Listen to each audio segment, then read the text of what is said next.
Saudari-saudaraku terkasih dalam Tuhan Yesus Kristus, selamat pagi dan berkah dalam. Kita berjumpa kembali dalam renungan harian Kamis 19 Desember 2024. Seperti biasa, kita mendasarkan permenungan kita pada bacaan Ekaristi pagi ini. Bacaan pertama dari kitab Hakim-Hakim akan kita dengarkan bagaimana pemberitaan oleh malaikat bahwa Simeon akan dilahirkan.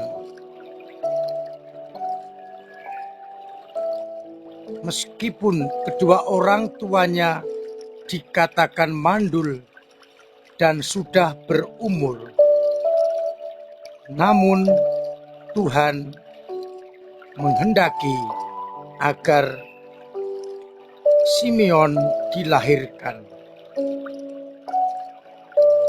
Sedangkan pada bacaan Injil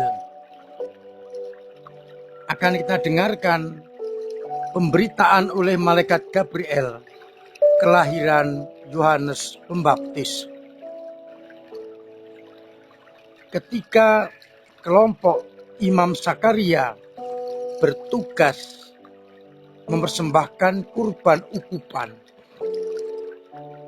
dan ketika diundi Imam Sakaria yang kena undi, maka ia masuk ke bait suci untuk melakukan tugasnya. Dan malaikat Gabriel menampakkan diri serta menegaskan, doamu telah dikabulkan.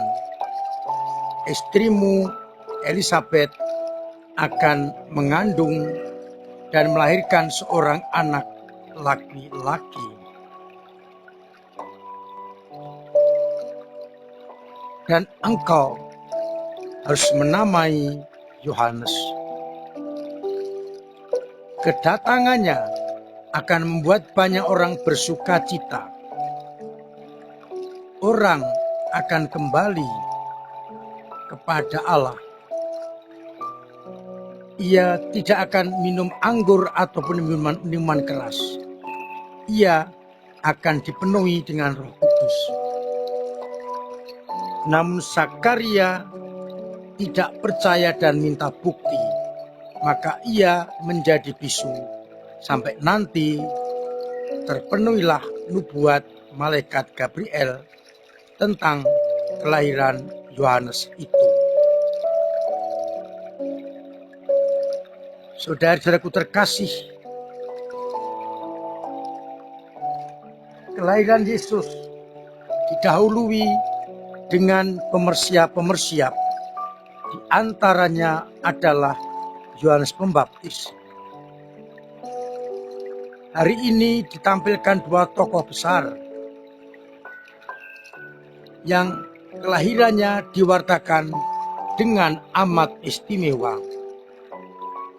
Pada usia tua dan dikatakan mandul, Tuhan memakai mereka untuk menghadirkan tokoh-tokoh hebat. Siapa Simeon?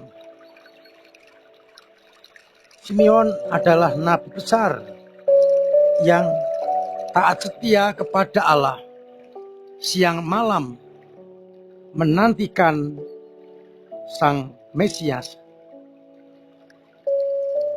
Ia di bait Allah untuk menantikan Sang Juru Selamat. Maka nanti ketika Yesus diserahkan ke bait Allah,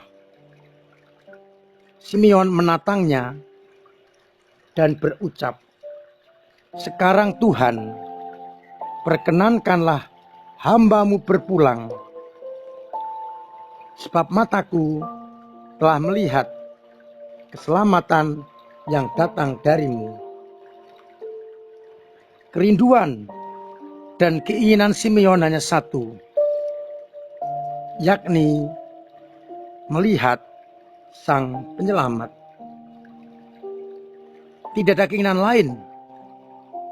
Maka ia setelah bertemu dengan Mesias, ia rela untuk berpulang menghadap Bapa.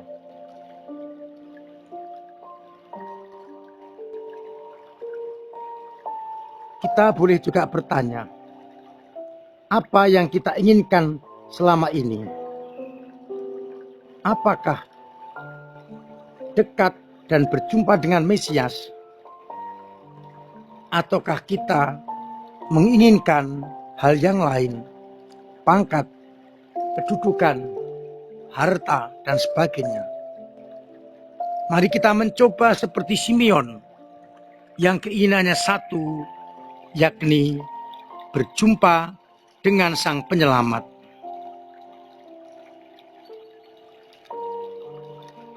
Yang kedua, saya mengajak untuk merenungkan bagaimana kehendak Allah terjadi.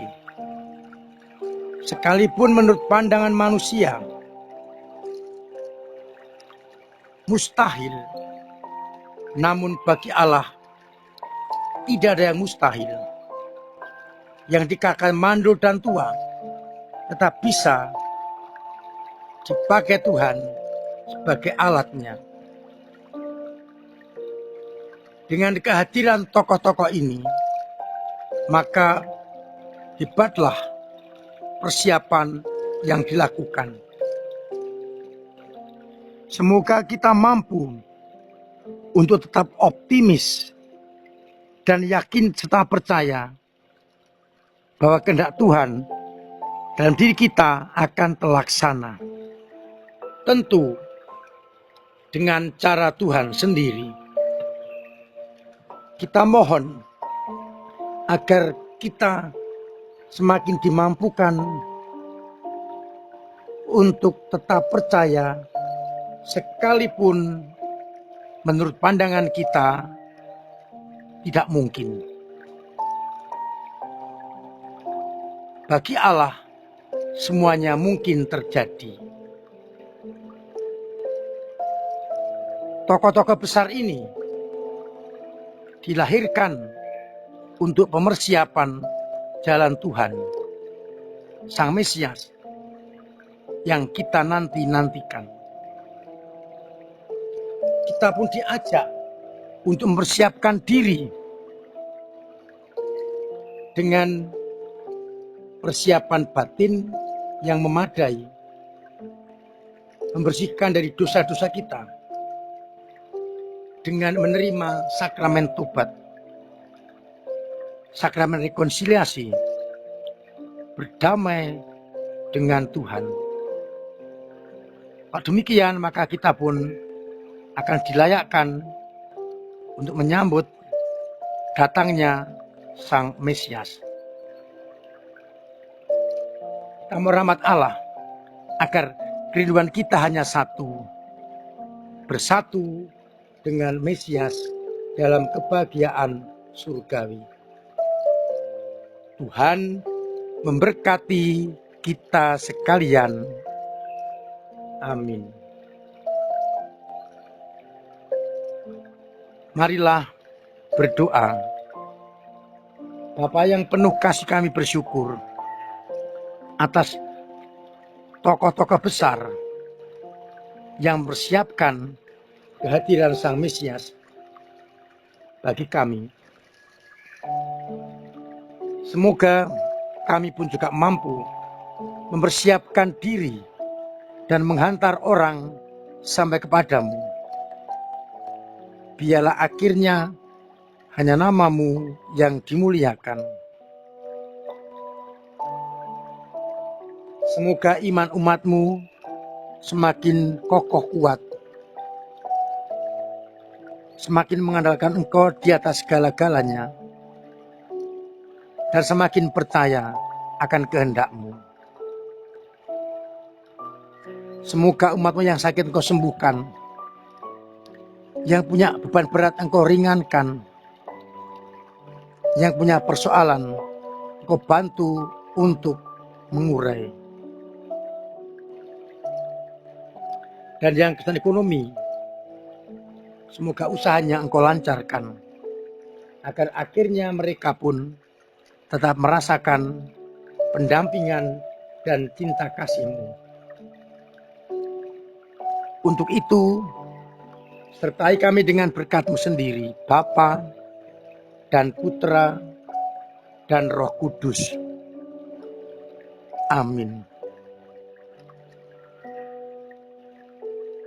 Saudara-saudaraku terkasih, saya mengajak kita semua persiapan menyambut kedatangan Tuhan dengan persiapan baik batin maupun perayaan-perayaan, agar semuanya berjalan dengan lancar dan semakin mendukung penantian kita akan kedatangan Sang Juru Selamat.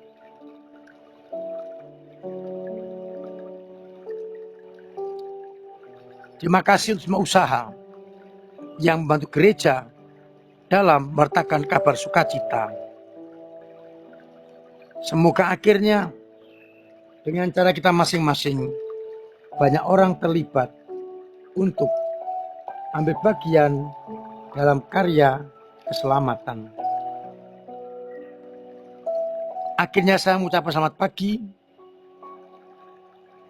selamat merenungkan, salam sehat, Tuhan memberkati.